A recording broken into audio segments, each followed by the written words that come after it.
And welcome, Hoosier fans, to another special edition live off-season broadcast of the Assembly Call. I am your host, as always, Jared Morris, and we were supposed to have a full roundtable tonight.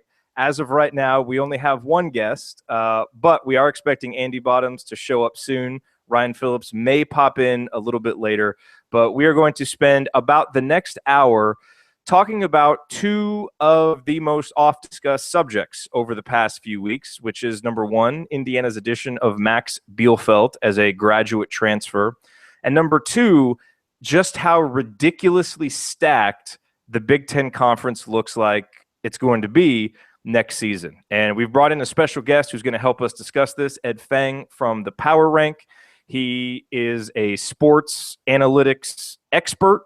And so he's going to help us break down what we can expect from the Big Ten Conference next year. And he is also a Michigan basketball expert, and he's been kind enough to come behind enemy lines and give us a scouting report on Max Bielfeldt. So we're going to talk about all of that tonight as we go through this episode of the Assembly Call.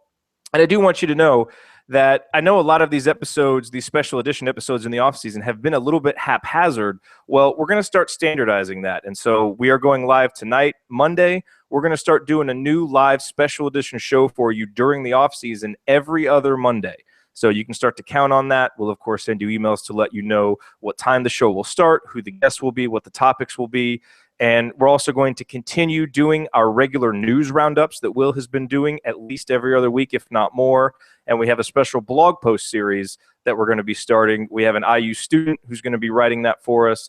Plus, I'll be chiming in Ryan, Andy, and Will as well. So every Thursday, you can expect a new blog post on the site, just so you know what to expect from us. And, of course, you can stay up to date on all of that by going to assemblycall.com/subscribe and joining the fastest growing IU basketball email newsletter that there is. There's already over 1,000 people on there. So go get on it. It's free. And our goal is just to keep you up to date as we go through the off season. So let's start out tonight, like we always do, with the banner moment. And my banner moment tonight, and it hit me last night while I was watching the Cavs Golden State game, which was just a phenomenal game. I'm sure you watched it. It's just a terrific game. And when we've talked about Indiana basketball heading into next year, the biggest question mark has been the defense. We know this team will score. It's likely to be one of the top 10 offenses in the country, if not better than that.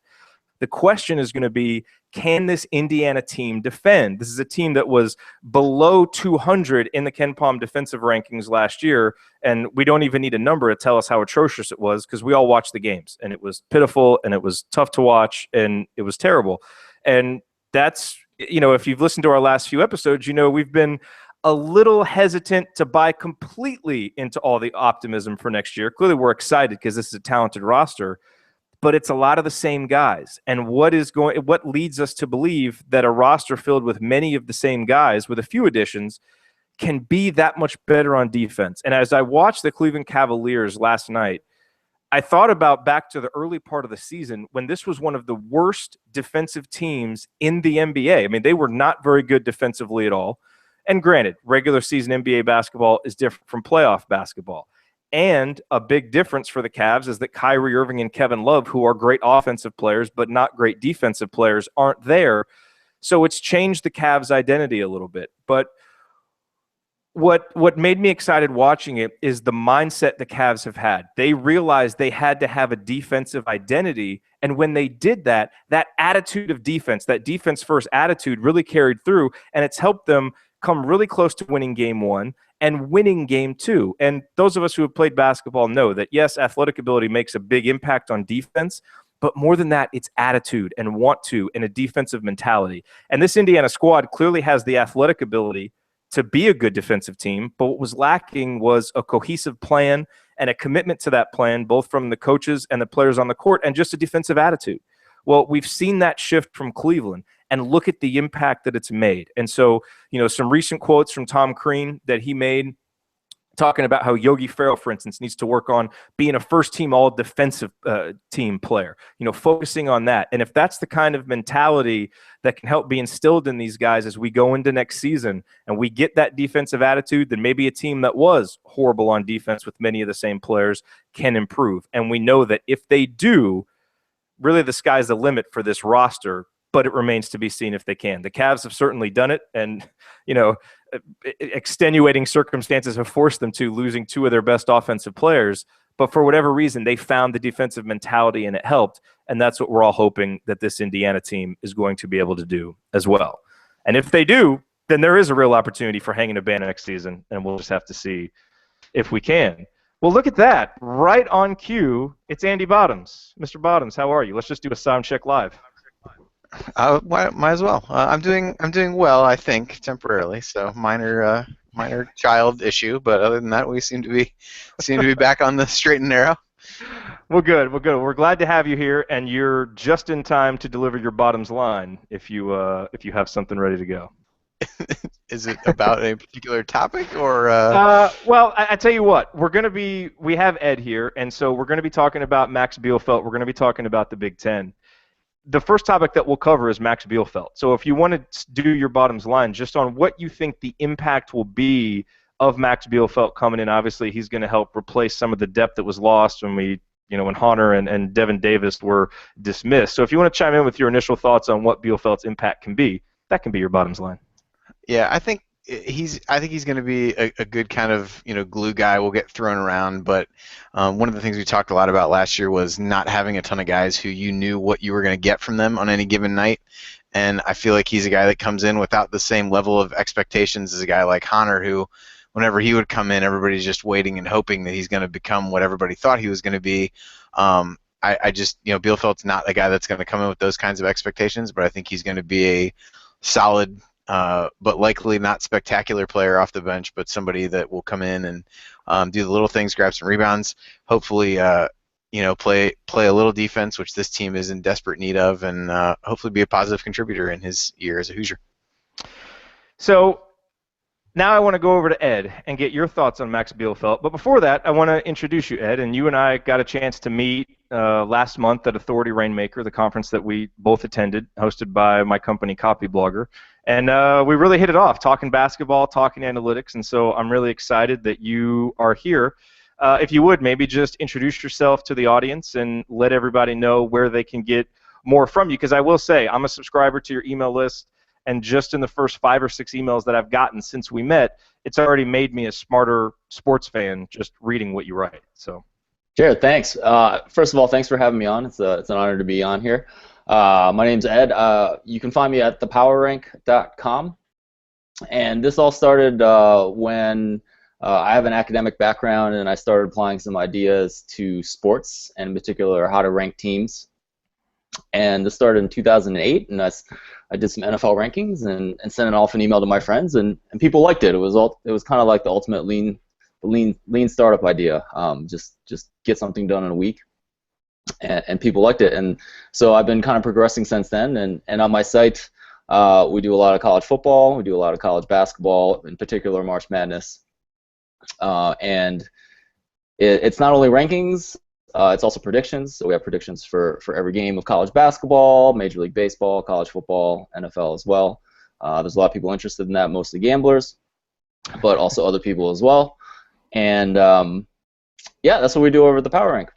And your focus for college basketball so far, right, has been March Madness. Yeah. So you've really helped people fill out their March Madness brackets. And that's why I kind of joked in the email that I sent out on Sunday. We've basically got the two biggest experts for March Madness right here. Andy will tell you exactly who's going to make the tournament and what seed they're going to be, and then you'll help everybody fill out their brackets from there. So this is like our March Madness dream team. Yeah, no, definitely. I mean, I think, guys like you, Andy, that do the bracketology, I don't even know where to start to do that. So I appreciate that you guys take the reins there. But once that bracket comes out on Sunday, I've done a bunch of research and how to pick your bracket, and you don't necessarily want to pick the team that everyone's picking to win. That's kind of the big idea behind that. We can talk about that later if you're interested. Yeah. Oh, and I think we'll have some future shows on that for sure. Right now, let's focus. Obviously, we all want Indiana to make the tournament and to make a deep run, and we're hoping that Max Bielfeldt can be a guy off the bench who can help us do that. Now, you are a Michigan fan. Did you grow up in Ann Arbor? No, I moved here 3 years ago. My wife works here at the hospital as a college sports analytics guy. It made a lot of sense for me to move there too. Okay. So, but you have pretty close knowledge of Michigan. You've watched them. Right. what can we expect from Max Bielfeldt coming in here next year? Yeah, I think he's a really solid player. This guy literally went from nothing at the beginning of the year, like he was kind of the guy with big calves that came off the bench, to the starting center by the end of the year. So he started, I think his first game was senior night, which I think might have been the last regular season game, and John Beilein was like, hey, that kind of worked. I'm going to start Max the rest of the season, which wasn't that many games, but he really went from nothing to a pretty important contributor on this team. Very skilled on offense. He's got some post-up moves. He'll be able to hit a three. He's a decent rebounder, and he's not the most athletic player that you want, but he's a hustler. He has some pretty good rebounding numbers. He had one game where he had a bunch of offensive rebounds. So he's definitely a very skilled player, and I'm sad to see him go. And so it just kind of seemed like he just didn't fit into the plans, right? I mean, they kind of wanted that scholarship to go to a younger guy who could progress, because when you see something like that happen, you wonder, is there bad blood or something? But from all the comments of the coaches, from him, and from all the fans I've read, everything seems positive. Like, he's wishing them well, they're wishing him well, and it just seemed like Indiana's kind of a better fit for him as a fifth-year senior than at Michigan. Yeah, I mean, honestly, I think he would have been a good fit on this team. When they granted him his release, there was a lot of things up in the air with their roster, things with Karis LeVert, and whether he was going to the NBA and things like that. I've heard that Max actually wanted to stay, but it ended up being a scholarship thing within a couple of months. I think it might be. Actually, I don't know how it's going to turn out, but I hope it's a good thing, because I think he's a good kid and he's a good player. Yeah. I hope he's able to help out the Hoosiers. Andy, let me ask you, how do you see Bielfeldt coming in affecting Emmett Holt at all? I mean, he's a guy that a lot of people have kind of pinpointed as an X factor for next year's team, a guy who could really take the next step up and be a big contributor. Do you think this changes at all Holt's role on the team, or do you think he still kind of maintains what people hope, that he's kind of that first big guy off the bench, and then Bielfeldt kind of comes in behind him to provide extra depth? It's interesting, and getting ready for this a little bit, I started looking at some of the Big Ten rosters next year, and there's a few teams that have a lot of big guys. So I think you're going to see, by nature, IU have to play. Last year got pretty used to seeing them play almost no bigs, but in this case, you're going to have Thomas Bryant, who I think you'll see have some foul issues as any freshman would. You've got Holt, who's really an undersized center if you want to play him there. So I don't think it hinders it too much. I think it gives them some good roster and lineup flexibility that is going to be necessary when you take on, some of these teams like Purdue, Maryland, who've got really big front lines. It gives, I think, a lot different ability to match up to them, because last year it was definitely a case of IU was trying to force everybody to match up with them by playing, a lot smaller lineups, and they really didn't have much alternative to that. This year it feels like he's going to be part of what gives them an option to maybe react a little bit differently to what other teams do. So I'm hopeful, though, that it doesn't, hinder the growth of a guy like Holt, who we've all talked about as an X factor. But given that there's really no other big guys outside of those three, I don't think it'll be too much of an issue.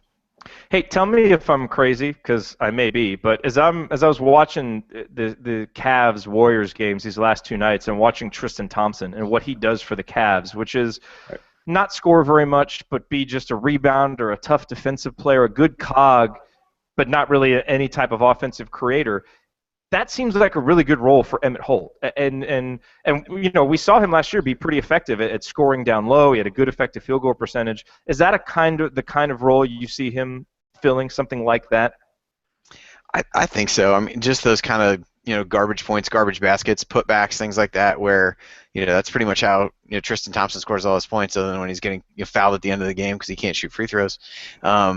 So I can definitely see that kind of role. And again, I go back a little bit to what I said initially about Bielfeldt. You had so many times last year where scoring wasn't an issue, but it was getting guys who would consistently rebound and defend and do some of those little things. And I think either of those guys is someone who you can count on. IU is going to have enough offensively where they don't need somebody to come in and score a bunch of points, but to have somebody to do the dirty work and give a hard foul by the basket and do some of those little things, I think is going to be important. And again, depending on who they play, you could probably see him playing 15, 18 minutes, and other games he might play 8. And that's even before taking into account Crean's substitution pattern. So who knows how that could shake out. I just couldn't help myself. It's been too long since I got in a comment about that. So I do think it's going to be a situational thing, and I think they'll be able to use those guys based on matchups and that, which I think is going to give some flexibility that, as we all know who watched this team last year, just wasn't there. Yeah, if nothing else, it should prevent Colin Hartman from having to play extended minutes at center, which I think is good for everybody involved. So, Andy, you hinted at the Big Ten next year and how big it is, both literally and figuratively. I mean, there are a lot of teams with a lot of size, and there's a lot of teams with a lot of hype. And so I want to spend the rest of this episode breaking down the Big Ten because, I mean, you look at it and, I mean, you can make cases for a lot of teams either as potential Big Ten champions or as teams that could, finish in the top 4, make the NCAA tournament. And really, when you look at it, here's all you need to know about how stacked the Big Ten looks next year is most people, when they talk about the top 4 or 5 teams in the Big Ten, they're not mentioning Wisconsin. And we know that Wisconsin always finishes in the top 4 in the Big Ten with Bo Ryan. So it's one of those seasons kind of hearkening back to 2013, the 2012-2013 season, which, of course, was the last time Indiana won the Big Ten title, and it was really stacked. But I want to get both of your guys' initial thoughts. I know you guys have both prepared some stuff for this. So, Ed, we'll start with you, just kind of some general overview thoughts on how you see the Big Ten shaping up next year. Yeah, no, definitely. I just want to get back to your championship 2 years ago because I was watching the game where you guys won it in Ann Arbor, and Jordan Morgan missed that tip at the last second. The ball just rolled out. Still sticks in the brain. But that was a great team.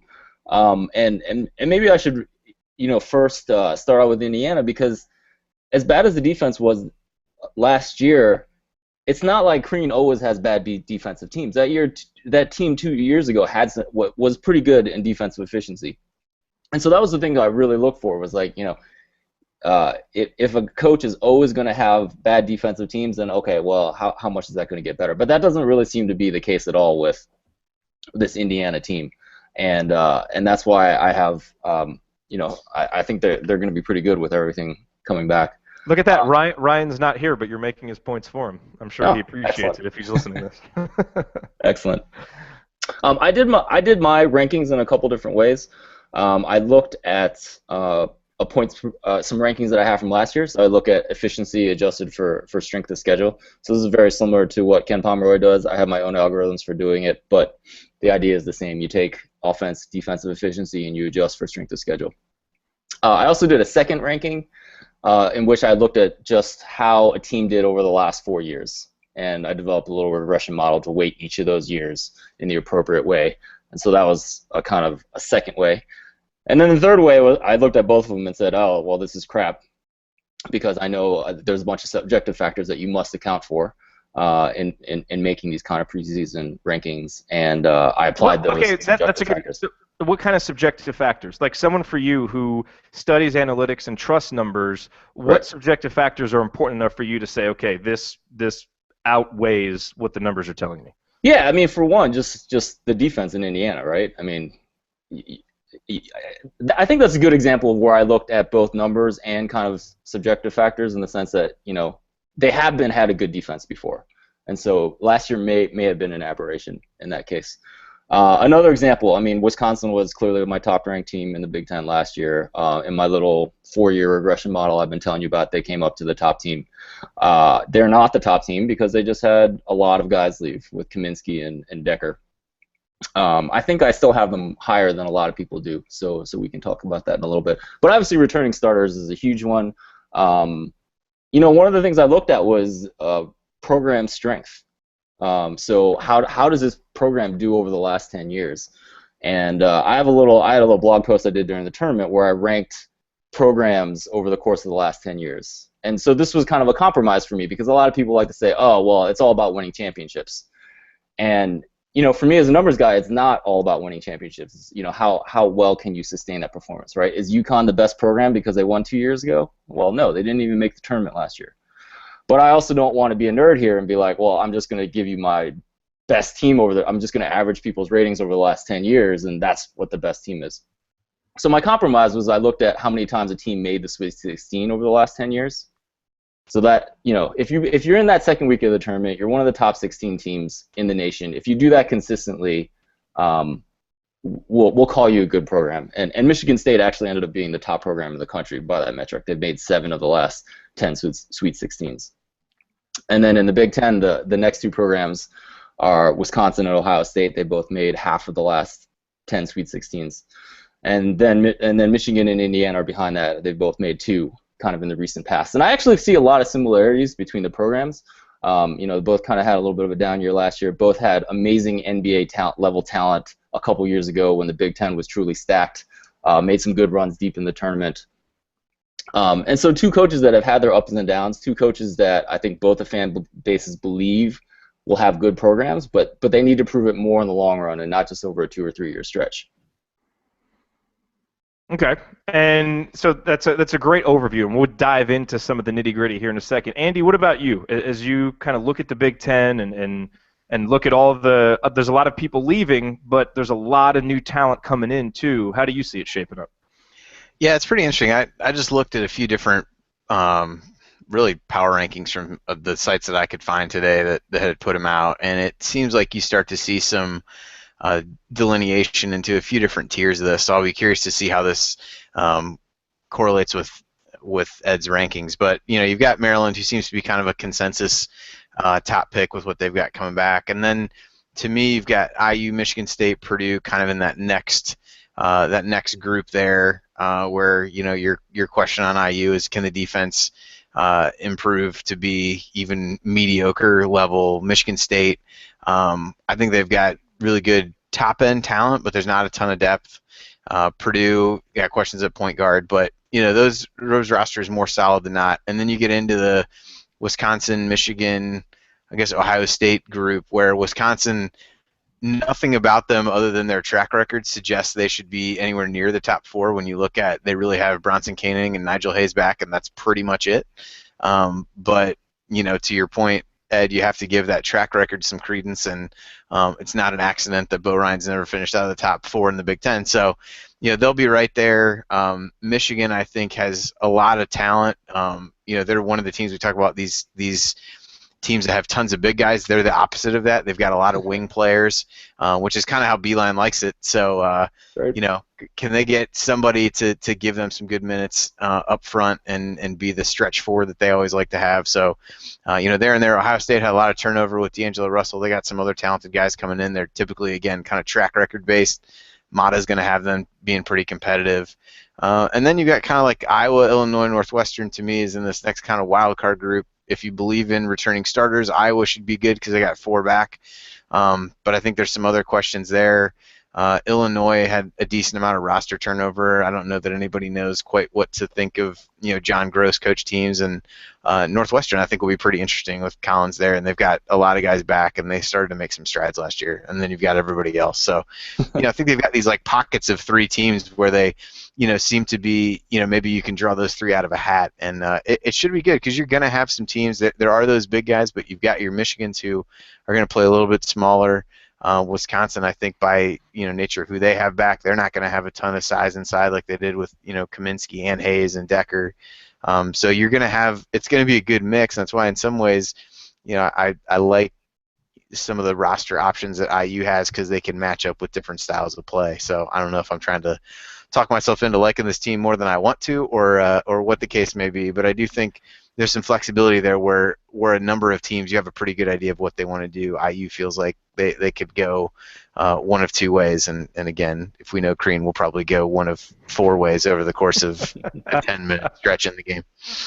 Yeah, the wild card with Wisconsin is we don't know what guy averaged 1.3 points per game this year that in 2 years is going to be the National Player of the Year. So that's the big wild card with them. Hey, okay, let me ask both of you guys about Maryland, because they seem to be the consensus, top team in the Big Ten. People talking about them as like a potential number 1. Am I crazy to think that people are underrating how much they lose with Des Wells? I mean, I thought he was a really good player last year, and I know Melo Trimble ran the show, but I felt like Des Wells was kind of the heart and soul. And I know they have Jake Layman back, but he seemed to come and go a little bit. And I know they have this Diamond Stone, who is apparently really good, and it's tough to assess the impact he'll have. I don't know. I think Maryland's going to be really good. I don't buy them as like the clear-cut top team in the Big Ten, and I maybe think they're like a half notch lower than people are saying. What do you guys think? Ed, yeah, I couldn't agree more with you, Jared. I did not put them number one, and I could probably I put them number two in my rankings, and I could probably talk myself into quite a bit lower. Des Wells was a good player. They did pick up Rashid Suleiman from Duke. That's right. Yeah. So they really kind of loaded up. I thought they were incredibly well. My numbers thought they were incredibly overrated as a 4 seed in this tournament. I had them more at 25th heading into the tournament. Part of that they were like top 16 in December, and then Trimble kind of fell off because he got hurt during the middle of the conference season. So if you want to blame a little bit of their late season fall on that, but I'm just kind of not buying that. A Maryland team that's 25th now, yeah, they're making improvements. Yeah, Trimble's coming back, but are they going to jump all the way up to a top 10 team? I don't necessarily see that at all. I don't know what you think. What do you think, Andy? Yeah, they're interesting. So the one guy that has not gotten talked about a lot from them is I got a transfer from Georgia Tech, Robert Carter, who anything I've read, people raved about how he was in practice and played pretty well for Georgia Tech in his year or two there.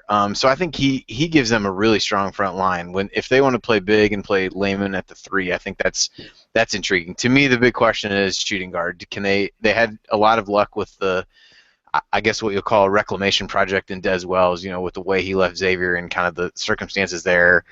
Suleiman, not quite the same thing, but definitely fell out of favor pretty quickly with Duke and really saw his numbers drop off. Whether that was partially related to some of the off-court stuff, certainly some of it was related to playing time and things like that.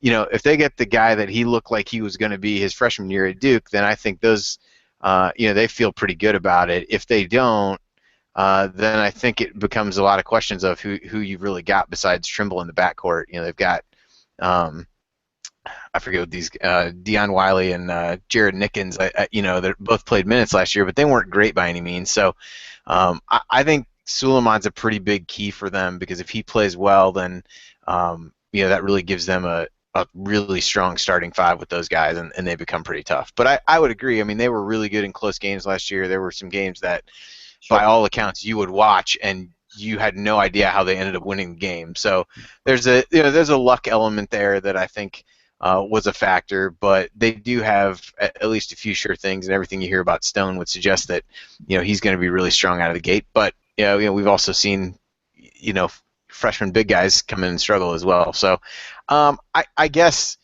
you can find questions with really any of these teams. So I wouldn't say anybody's crazy for not having them first. They're probably who I would put there, but I feel like they have maybe fewer questions than other people. But I'd certainly not going to argue if you don't think they're the best team.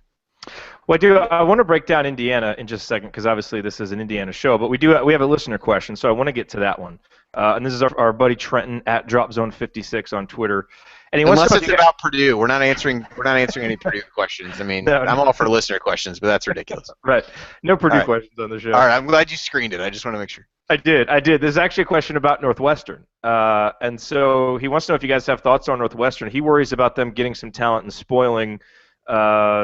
Somebody's Big Ten season. And you both, kind of mentioned Northwestern, and they seem like this team that's kind of lurking, like maybe this is the year they make the tournament, maybe they can jump into the top half of the Big Ten. Are they ready for that yet, or is this another one of those, like everybody wants Northwestern to be good, so I never trust the preseason hype because I feel like people want them to be better than they are most times, but is this possibly the season where they are?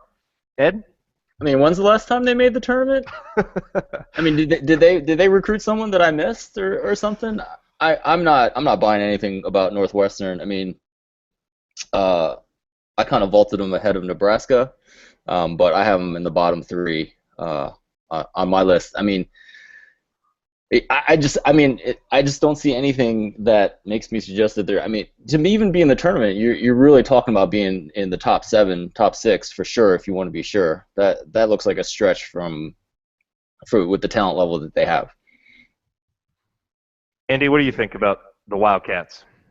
I'm definitely intrigued by them. I don't think they're quite there, but I do think things go their way. I haven't looked schedule-wise how their weird Big Ten scheduling lays out, whether it works in their favor or against them. But I am intrigued by some of the pieces they have. They've got Trey Demps, who we've all seen get really hot. Bryant McIntosh, Indiana kid, I thought played really well as a freshman. And then Ola inside showed some flashes. Now, obviously, with all those guys, they showed flashes and get really hot. It's a lack of consistency that's there. But I like some of the young guys that they had in there last year that seem to have a decent core together. And maybe it really becomes next year when that all really comes to fruition. They don't have a lot of big name recruits. They did get a transfer from Virginia Tech, who it sounds like may be eligible immediately. But they don't have a lot coming in. They also didn't lose a whole lot. So I don't know. I'm intrigued by them. I definitely would not put them in a tournament contender spot. Most of what I looked at, when you kind of averaged it out, they wound up about 10th behind that little gap between the Iowas and Illinois and them. So I think there's a chance if things break their way, but I still they feel like they're probably another year away from a serious conversation about that, even though I think Collins is going to end up doing a good job there.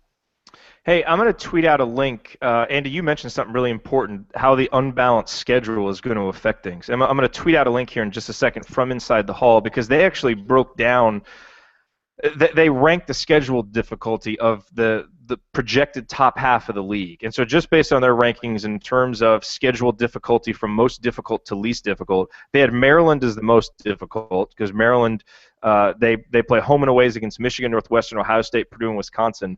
They only play away at Indiana, at Michigan State, at Minnesota, Nebraska. And just to run through these real quick, and you can check the link for the details. He's got Minnesota second. Again, this is most difficult to least difficult. Ohio State third, Purdue fourth, Michigan fifth, Indiana sixth, and then Michigan State seventh. So, and when you look at Indiana's schedule, the Hoosiers play Maryland, Northwestern, Ohio State, and Purdue once at home.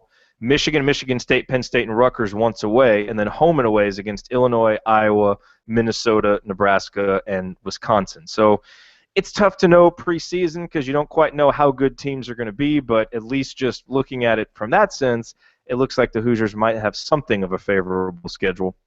Now, before we dig too deep into these numbers, Ed, I want to ask you, how are numbers useful to fans? Because, we can kind of talk ourselves until we're blue in the face with numbers, but it's tough sometimes to know, like, what numbers matter, what numbers don't. So when you look at it from a fan perspective, like, where does this stuff really become useful for a fan as they're analyzing their team? Yeah, I mean, numbers give you an unbiased approach to sports. And I think the best example of that was Nebraska 2 years ago. So they made us run late in the Big Ten season. They won 9 out of 10 games.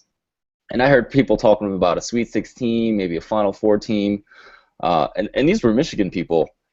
And the numbers just didn't back that up. When you kind of looked at their body of work over the course of the season, they were barely breaking the top 50 in my rankings. So it just kind of gives you another perspective. We as fans are very passionate, and we want to support our team and we want to hate our rivals. Numbers just kind of give you something to come back on, something that's unbiased, and gives you just kind of that bedrock. If you have a hypothesis about your team, you can go to the numbers, you can go to my rankings and check out whether the numbers support that. So give us some lowdown on Indiana then. I mean, let's dive into Indiana a little bit, and yeah, you look at them, and you kind of gave us an overview of how you have some of these teams stacked up, but maybe a little more detail on how you see the Hoosiers.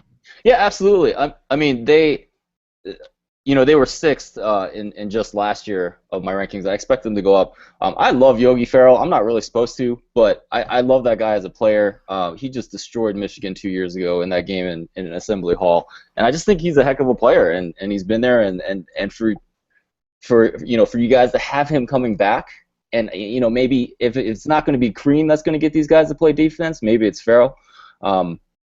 And obviously the huge question is defense. So they were 192nd in defensive efficiency adjusted for schedule last year. So that's a little bit better than Ken Palm. So hey, there you go. That's optimistic. We're already getting better on defense. But no matter what number you say, it seemed so much worse. It doesn't matter what. I know. But those guys 2 years ago, the Zellers, Oladipos, and Watfords of the world, like, they played some defense. They were a top 40 ish, defensive efficiency team. So, I mean, that's the question. I mean, we know these guys can score. I mean, I've seen Farrell just destroy people with his shooting, and I think he's just a great leader out there. I'm actually really just interested to see what kind of shot the NBA gives him, just because of his height, because I think he's such a skilled player, and he does a lot of things that you want your point guard to do. But the question for me definitely is around the defense. So I actually have Indiana 4th in my preseason rankings, and this is one of those things I could be talked into 3rd if there are reasons to believe that they're going to be better on defense next year. What you said about Yogi Ferrell is interesting, and Andy, I want to get your perspective on this because, obviously it's always different for your own team, and we spend so much time watching these guys, and you pick them apart, and their strengths and their weaknesses, and obviously Indiana fans love and appreciate Yogi, and everybody's excited that he's back. But there are some frustrations with Yogi, and it's interesting to hear someone who's kind of from the outside, not an IU fan, speak so glowingly of Yogi, because it reminds you sometimes that maybe you take for granted all the positive things that he does, and maybe we get a little bit too focused on some of the things he doesn't do or improvements that we want to see him make. Do you think that, Andy, is indicative of Indiana's fan base or just fan bases in general, that when you get a little bit too close, sometimes it's easier to focus on the warts as opposed to focusing on, especially a really special player like him who's accomplished a lot, all the things that he has done? I think I don't know that that's unique to IU. I think it's also a case where he's someone who fans followed from a recruiting perspective for a really long time. He's someone that, he's one of those guys that feels like they've been there forever, that other teams' fans are like, man, is this guy ever going to graduate? Yeah, exactly. It definitely feels that way. And then when you kind of take a step back and kind of outside of, game to game or a stretch of games, and really think about all the different things that he's been asked to do over the course of time that he's been at IU, you almost forget he was with some of those teams, and he was asked to come in and be the facilitator with the Oladipo and and those guys, and then really got asked his sophomore year to be the guy and score tons of points and evolve. And last year he was walking the tightrope trying to balance those two things together. So I think which is hard to do in the middle of the season, like you said, we're on here after every game trying to talk about what was the same this game as the last one and what was different and what adjustments were made, and you're so close to it. And it's not a contempt relationship, but it's kind of that familiarity breeds contempt kind of thing, where you're the longer you're around somebody, the more you're going to see their flaws. And I think he's somebody who, feels like he's been around. He's been asked to do a lot of things. He has the ball in his hands constantly because of the position that he plays and what he does for the team. And then you layer in all the expectations that were heaped on him when he came in, and the movement and all that, when, quite honestly, you look back at that whole thing, like he's pretty much the last man standing from that whole, debacle, and you look at what he's done. But he, it's kind of, guilt by association sometimes with that kind of thing too. So I think it's probably one of those things we all do it over the course of time, and maybe are harder on him than we need to be. But sometimes that's what the off season is good for, when you kind of take a step back and start to look at things in preparation for the next season, and you really think about, like, man, this guy has been asked to do everything since he's been there, with tons of expectations coming along, and he's really responded well, far more often than not, to that. And so looking forward to a big season from him, and like Ed, I'm curious to see what happens with the NBA. Obviously, from a selfish perspective, was glad to see him come back, but it was definitely a case of he's not getting any taller. The knock on him and what he might do in the pros probably isn't getting to be any different. But I'm definitely interested to see and happy to have him back. With so many teams at the top, or in this situation where you can make a case for so many teams to be a top 4 type team, it seems like there could really be some X factor players this year who make a difference. Like last year, no one really knew what to expect from Melo Trimble. He was a big X factor player that made a big impact in Maryland being better than people thought that they were going to be. A guy like Travis Trice takes the next step up in his development and is huge in Michigan State getting to where they want to be. You look at some of the veterans this year. I think we know what to expect from Yogi Ferrell and from guys like that. And Melo Trimble, now you look at him and he's kind of a known quantity. Who, for you guys, and I want to get both of your perspectives on it, who do you think are the big X factor players in the Big Ten? And I'll tell you a couple for me, and Ed, I want to get your thoughts on the first one especially, but I think Karis LeVert is a big X factor player coming back from the injury, because we know how good he was and he seems like the type of player that can lead a team into that top 4 of the Big Ten if he's clicking on all cylinders and the guys around him, but he's got to come back and play at that same level. And then Bronson Koenig from Wisconsin, because if he takes that next step and becomes an all Big Ten level player, maybe not on the Yogi Ferrell, Melo Trimble, line, but maybe just a notch below those guys, it seems like that could be the reason why Wisconsin gets themselves back into that top 4. So those are 2 guys that jump out to me as being real important X factor type guys. Ed, your thoughts on Karis LeVert, and then if there's any individuals like that jump out for you. Yeah, I mean, Karis is a heck of a player. I think a lot of the Michigan fan base this year, even when he was healthy in the beginning of the year, kind of decided that he couldn't be Batman. He was kind of more the Robin role. He kind of had the Robin role next to Nick Stauskas the year before, and he filled that so beautifully. I think part of the reason he had a rough season is because he had off-season surgery the year before, and I think that hampered his progress. So kind of his jump between freshman and sophomore, he put on all those pounds. He had a full off-season to kind of get ready for it. I think he's a heck of a player. I'd like to see him work kind of on his passing a little bit, kind of on his court sense. But really, I mean, if you ask me for a breakthrough player from the Michigan team, I really think it's Derek Walton. He's the point guard. He's got to be the leader next year. Like he's got to take the reins because he's not only a good shooter, but he's also a distributor, a guy who can get to the basket. I think he had a really good game. I think it was in Indiana last year, which is kind of actually Ohio State. He had a breakout game on the road.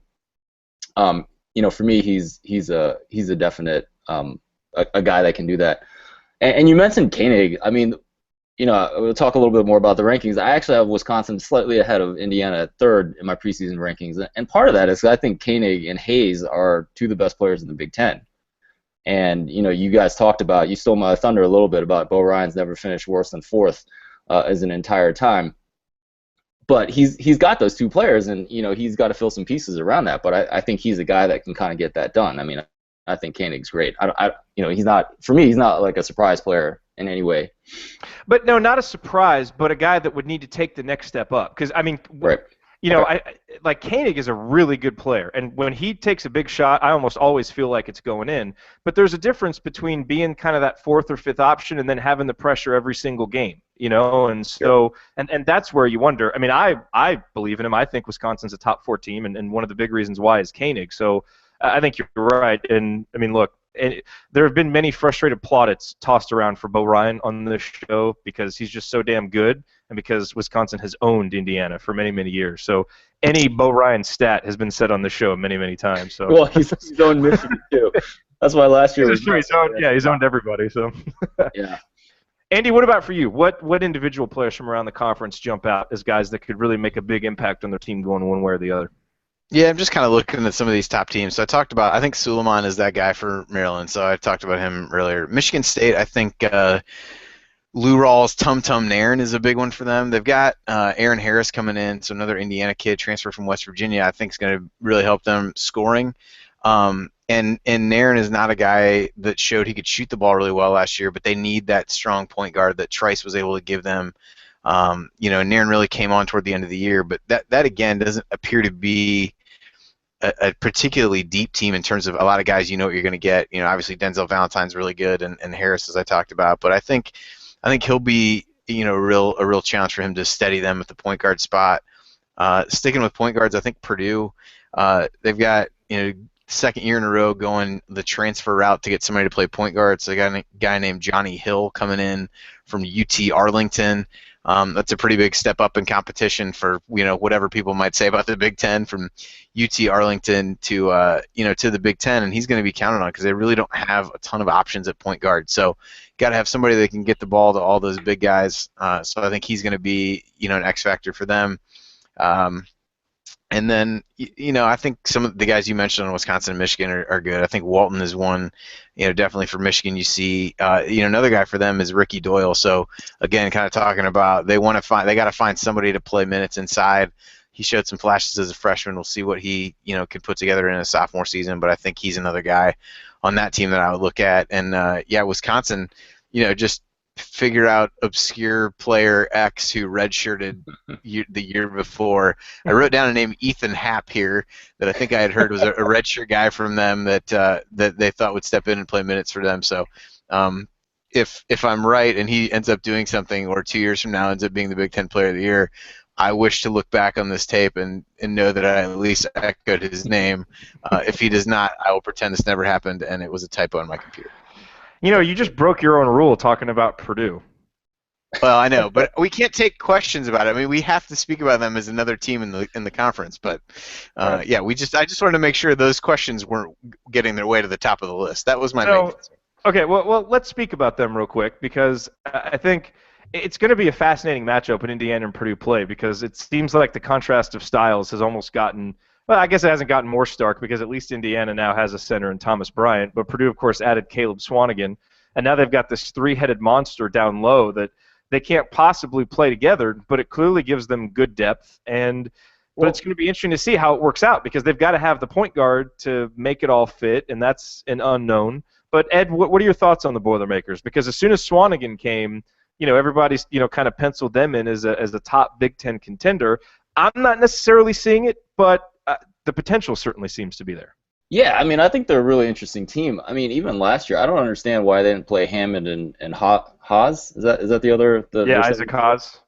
Like, yeah. I don't understand why he didn't put those guys on the court at the same time. It seemed like it was a one-to-one substitution pattern. You're bringing A.J. Hammond, who might have the highest upside of anyone in this conference, off the bench. I mean, that didn't really make much sense to me. I mean, I kind of think of Purdue, they could be like the Memphis Grizzlies next year. Like, just really have that dominant post presence. I don't know if Swanigan could even play a three. Like, I'm kind of all about playing your best guys, right? There's not one way of winning a basketball game. Well, they would be the Memphis Grizzlies without the point guard, without Mike Conley. But yeah, I'd really like, they're interesting to me just because they can play so different. And so will they do that? Like, will they put their best players on the court for as many minutes as possible? I mean, I kind of hope so. I kind of want to see what happens with that. But what do you do now with Swanigan? I mean, because he's penciled in as the four. Like, he's going to play the four, so I guess they're going to have to just rotate Hammonds and Haas again.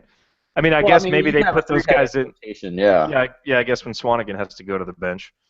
But and for them, I mean, another X factor guy could be Vince Edwards, because he's a guy that if he can step up and actually provide some consistent outside shooting, that gives them another element, kind of that outside inside that could make them, pretty dangerous. And sure. So I don't know. We'll see. Andy, what are your general thoughts on the Boilermakers for next year? Yeah, I think it's a lot of what you guys said. I think Swanigan can play the four, but he's a guy who can step out and knock down some shots. So that gives a little bit of flexibility, but again, I can't see, if they wouldn't play Hammonds and Haas together last year, I can't see a scenario where they're playing all three of them together, even though it would certainly make things interesting for other teams defensively. I know that's an unheralded loss for IU, is that they won't have Stan Robinson to try to defend A.J. Hammonds anymore, so that's going to be rough. But I think for them, they've got Raphael Davis, who I think was a defensive player of the year in the league last year. I really like him as a player. Does a lot of those little things. He, can score when he needs to, but that's not, the main thing that he's out there for, and is able to do that. And I really think it's, can they get consistent play from the point guard that can get those guys the ball inside and in positions where they can score. And again, to your point, some of the outside shooting, they don't want to have to rely on Swanigan. Davis is kind of a streaky outside shooter, so is it a Kendall Stevens or Vince Edwards that you mentioned? Can those guys become more consistent threats from the outside? But I do think there are backcourt questions. They've got arguably the best front court in the league, and probably one of the better ones in the country with some of the guys that they have. If you put Hammonds and Swanigan and Davis out there, those are three talented guys who are going to be really good.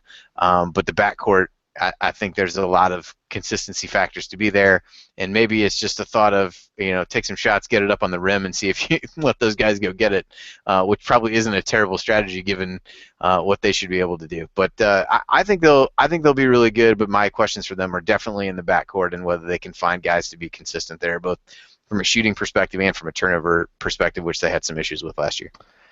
And Ed, what do you think about teams like Ohio State and Iowa? Because these have been teams, and Ohio State especially has been consistently one of the top teams in the conference, and they were good again last year with D'Angelo Russell, but now they lose him, and people seem to be kind of down on them. And Iowa, they obviously, people had high hopes for them, and they were kind of up and down, but have still been a pretty good team the last couple of years.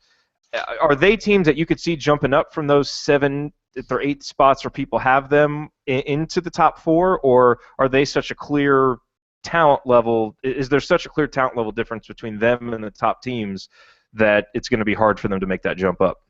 Well, I mean, I don't think we know about Ohio State just because they lost 4 of their 5 starters and they're bringing in the top recruiting class. I always find it really hard to figure out how freshmen are going to contribute.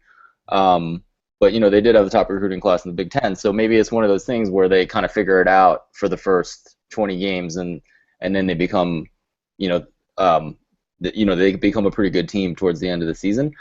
Thad Matta always brings the defense. I mean, they're going to grind you down, and that's kind of their signature. And I think he's going to figure out how to do that again. I actually have him 5th here. Okay. Yeah, a lot based on that program kind of ranking that he always kind of gets it done. I mean, obviously he's done better when he's had the NBA talent. Give me your rankings again. So I got Michigan State. I got Michigan State first. I kind of see them. They have the least question marks, and then Maryland, who I could talk myself into being a little bit lower, just because, as I mentioned before, Wisconsin, Indiana, Ohio State, Michigan. Okay, and then go down from there. Yeah. So I got Purdue, Iowa, Minnesota, Illinois, Penn State, Northwestern, Nebraska. And are we allowed to say that last team on the show? I heard Andy didn't earlier in the show. I don't know if we're allowed to say the name of that team. I mean, he doesn't really recognize them as a true Big Ten team. I mean, I don't either. I mean, they are a disgrace to just the way like modern basketball is played. It's insane. All these long range 2-point jump shots and like a lack of defense. Hey, you know what? But they provide a nice breather, because after Indiana beat them by 30 on the road last year, it got me so excited. I thought Indiana was peaking at the right time, right before we went and lost at Northwestern. So that's the benefit that Rutgers provides. Right. Oh, we said it. All right, cool. Yeah, well, there we go. Andy, your thoughts on the Buckeyes and Iowa? Are people sleeping on either one of those teams? Iowa's interesting. Like I said before, it feels like they under, I don't know, I'm not saying the circumstances now are not normal, but in most cases, you would take a team who made the tournament, played pretty well in the conference, that had 4 of their starters back. You would definitely have them in the top half of the league, which is pretty rare from the sets of rankings that I've looked at. Now, obviously, losing Aaron White's a big deal. Losing Olaseni, who was a really great 6-man guy off the bench. I think those are 2 big losses as you look at it. And some of the guys that are left are there's definitely some question marks. I think Utah is the guy who probably is most likely to try to fill some of that void. And from a scoring perspective, Adam Woodbury, I tweeted about last night when we were watching Draymond Green pull all kinds of jump ball shenanigans. I thought somewhere he's smiling and probably poking the person next to him in the eye. He was pretty excited about that. But he's there. He was a guy that came in with a lot of acclaim from a recruiting perspective, but can he really become known for something other than pulling guys' arms down and jump balls and poking people in the eye? Gazelle is a decent point guard. So I think they've got some pieces, but I also don't think they added a whole lot from a recruiting perspective. So, right. The guys that they have back, you kind of know what you're going to get. They were, good but not great, and so I'm not really sure that they take that step. I mean, I could see them going up a couple spots. Maybe they get to a 6th or something like that, but I don't know that I see them getting into the top 5 just based on, I guess, my own opinion of the guys that they do have back of those 4 starters. And then Ohio State it's very much a track record thing to me. I mean, Mata has consistently recruited well, integrated those guys well into what they wanted to do, and tended to play pretty well. But I do think, and I have no idea what their non-conference looks like, I think they're going to have some bumps in the road while they try to sort out roles. I do like Jay Sean Tate. I thought he played really well last year. Mark Loving has shown some signs over the last couple years. But other than those guys, you don't really have a whole lot coming back that you know what to expect. And so while they do have some good guys coming in, they got a transfer from Virginia Tech. They got Jaquan Lyle, who IU fans have had a round or 2 of recruiting with. And, as Ed said, a talented recruiting class. But it also isn't necessarily the same high-level talent as some of these other ones they've had, where it's really good for the Big Ten, and I think it's definitely a quantity of good players. Do they have, the 1 or 2 guys? Is Lyle that guy? Do they have the 1 or 2 guys who have a not even a D'Angelo Russell-like season, but, who can really make a huge impact right away. I'm not sure that we know that yet, and that may take a little time. So that probably hurts them in the end. I think they're, a good middle-of-the-pack team, might bounce up a little bit, but I don't necessarily see them – I don't see them falling too far, but I don't see them jumping up too far either. I mean, I'd be shocked if they finished anywhere outside of like the 4 to 8 range, where you're right in that middle. You're not really in it for the title, but you're not a complete disaster where you're, falling into the lower part of the league. Sounds like you just described Indiana from last year. I did feel that way a little bit when I was talking about it. It made me a little bit sad.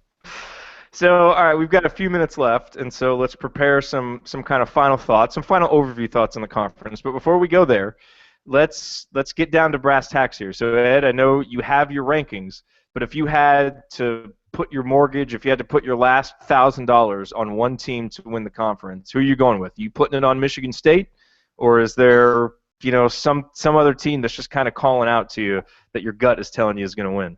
Sure. Jared, for me, it's all what kind of odds you're giving me on this. So, me being a numbers guy and having to deal with the gambling world a little bit on my site, I don't think, I think a lot of people don't have Michigan State as the top team, and those, like, it kind of pains me to say, but yeah, I do think they're gonna win. They have the best chance to win the conference. So, Tom Izzo he has a team there every year. I really thought they were going to be down this year after losing all those guys. And Trice came up pretty big. They got another shooter in Trent Forbes that's probably going to make even a bigger contribution this year. Valentine get his head screwed on straight and stop doing silly things on the court. They could be even better. I don't think there's much certainty in that. But from looking at the numbers and kind of making my subjective adjustments, yeah, I do like them to win it. What about you, Andy? I would. I can't pick IU. I'm already too emotionally invested, so I can't get financially involved in it either. It'd just be too much and explode at some point. I probably would pick Maryland. I mean, I think you've got a pro in Trimble. I think everything you hear about Stone would suggest he's a pro. I think Layman's a guy who could have reasonably come out this year. So, kind of going on talent of a handful of guys and with the thought that, maybe whatever, worked to kind of get Des Wells into a guy, that I think we all respected a lot at the end of the year. And again, there's some discrepancy depending on who you ask about the circumstances of him leaving Xavier. But, can Suleiman become that kind of guy? I don't really know yet, but I think they could probably piece together enough things even with him playing, maybe a suboptimal level. I think those few guys that they have, the top end talent is really good, and give maybe some of that luck carries over from last year. Maybe it wasn't luck at all. So that's who I would go with, but I don't think I would feel certain about it if for no other reason than you take into account some of the scheduling factors, and you just know how this league kind of plays out.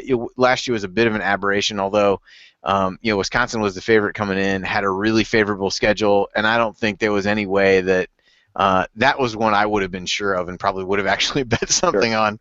But I don't feel that way about anybody this year. But I'm going to give Maryland's talent the edge for now, and at least until we see these teams play and how it all comes together.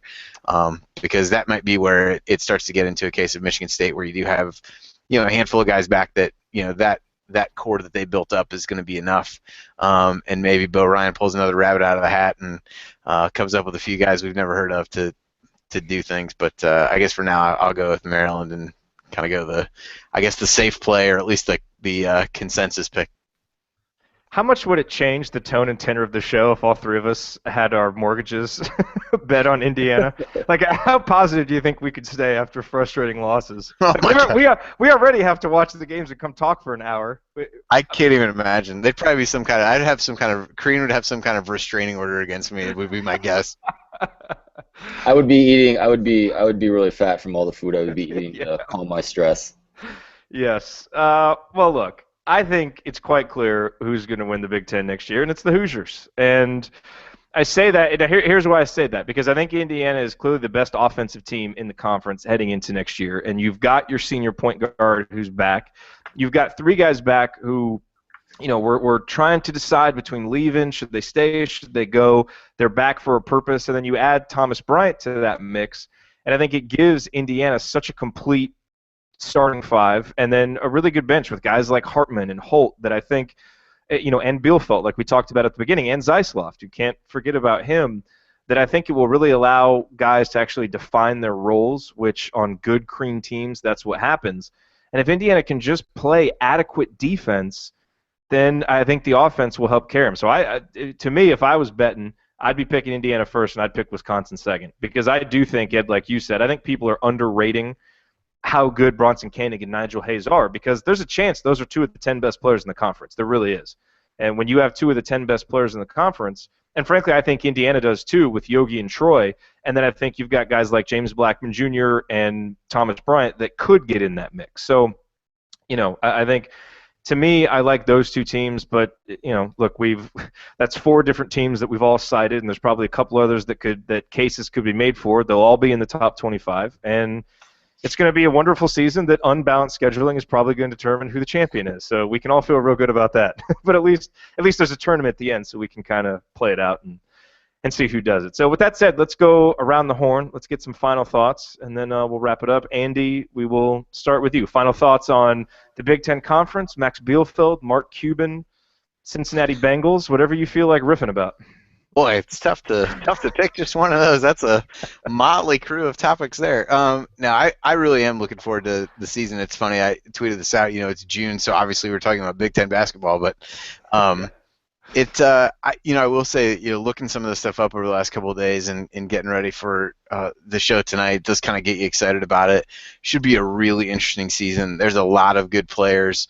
I think we've mentioned nearly all of the ones that I probably would think about over the course of this, and I think you've got a really good chance to get 8, 9 teams in the tournament again, and you're going to have a lot of top-end talent. I think you probably see a lot of the preseason polls, 4 or 5 of these teams in the top 25, and I think it's going to make for a really enjoyable season. I think everybody gets, the Big Ten gets a bad rap in some cases deservedly, in some cases, not so much. But I think, when we look at some of these teams, there really are, when you can make cases for that many teams who you expect to be good. I mean, it's one thing to say, well, anybody could win it because everybody sucks. That's not quite as exciting as, you got a lot of teams that could win it because there's teams with some really high-end talent. So, certainly the ones that we mentioned, I think Michigan can be really interesting when, Beilein's got a good set of wing players as he does, and what he can cobble together in the front court. I think they could be really interesting as well, and so I think it's going to be a great season. Already looking forward to it. It's way too far off, though, unfortunately, but always good to kind of whet your appetite a little bit and talk about it now. It is. And, Ed, I'll preface your final thought by simply saying, again, it's thepowerrank.com. And I really do urge people to get on your email list. I feel like reading your emails, it's kind of like the reality check for the sports fan. You sent the one out recently about small sample sizes and not trusting small sample sizes. And I think even though a lot of us know that, like I know that, it was good reading it. It's one of those reminders that's so easy to forget when you get in the heat of the moment or the heat of a 3 or 4 game stretch or whatever, and you start to ignore the numbers and you start to maybe trust the feeling. And I think that's what your content it really is. It's that kind of that reality check. So and it's not just basketball. You do a lot of stuff for football too. So thepowerrank.com. With that said, your final thoughts as we look forward to the Big Ten season. Yeah, thanks, Jared. There's nothing wrong with feelings. It's just good to check them with the numbers. After you have the feelings. Yeah. I guess I'll leave you with this. When the AP poll comes out in late October, early November, that's actually a super powerful predictor. Nate Silver actually uses it to predict a tournament in March. So the AP poll is obviously a bunch of sports writers that come together and give their rankings. I think the higher ranked team in the AP poll has won, 72% of tournament games. And it's this idea of like the wisdom of crowds. So maybe one individual sports writer isn't particularly smart, but when you put 60 of them together, that's a really powerful predictor. I'm going to be working on putting that into some of my rankings and predictions for the upcoming year. I'm going to be doing it. It's actually pretty powerful for college football. The higher ranked team wins about 60% of bowl games. So this is without any knowledge of what goes on in the course of the season. I've tried to tell you what I think right now, but the AP poll, even if they have Maryland at top, that's something to take very seriously because it's a very powerful predictor. Yeah. No, that's a great point, Ed. Thank you. And thank you for joining us. Hopefully we can get you on here again. Yeah, we really appreciate your perspective. And for my final thought, I had meant to begin the show talking about Mark Cuban and the very generous gift and the wonderful gift that he gave Indiana, the $5 million for the Mark Cuban Sports Media Center. And I figured that would be great for Ryan to kick off. But, of course, Ryan's not here, so we didn't get to that. But that was obviously one of those things that just makes you really proud as an Indiana fan. And I have to say, if you haven't seen some of the technologies that the Dallas Mavericks use in their games, some of the in-game technologies that will now be available as soon as next season inside of Assembly Hall, the 360-degree views and some of the other technologies that we'll be privy to, they are really impressive. So all I can say is as soon as that announcement was made, I started fantasizing about the first 360-degree view of a Troy Williams dunk that we'll get to see with the Assembly Hall crowd rocking, and of course, those are the thoughts that make make the warm summer months down here in Texas a little bit more palatable as we all tough it out through baseball season and then tolerate football season to get to college basketball season, which is what we all love. Ed, actually, I know you love football, so you're not toughing out football, but for us diehards from Southern Indiana, everything else is just getting us to college basketball season. Great. So think about a 360-degree view dunk of Troy Williams if you need something to get you there. But we appreciate everybody who watched tonight. Appreciate everybody who listened on the podcast. I will remind you one more time, if you aren't already on the email list, go to assemblycall.com/subscribe and get on that email list. It keeps growing. And we have a lot of really, really fun content planned for you this off season. And then, of course, as soon as the season starts, you know what happens then. And fun news, I hope he doesn't mind me saying this, but Ryan should be in Maui this year. So we should have someone live on the ground in Maui to provide reports from there. So something else to look forward to. All right, everybody, thank you for watching. We will be back next Monday night with another live episode, and we will talk to you then. Take care, everybody.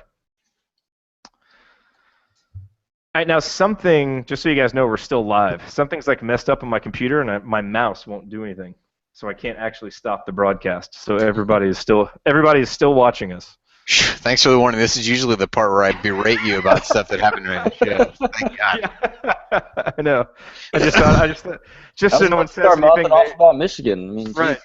Just so no one says anything that they can't take back. I figured I'd let you know. This is the part Ryan usually says a lot of racial slurs too, so it's a good thing he's not on. Shoo. I think I might have to leave this in the podcast. All right, that's good.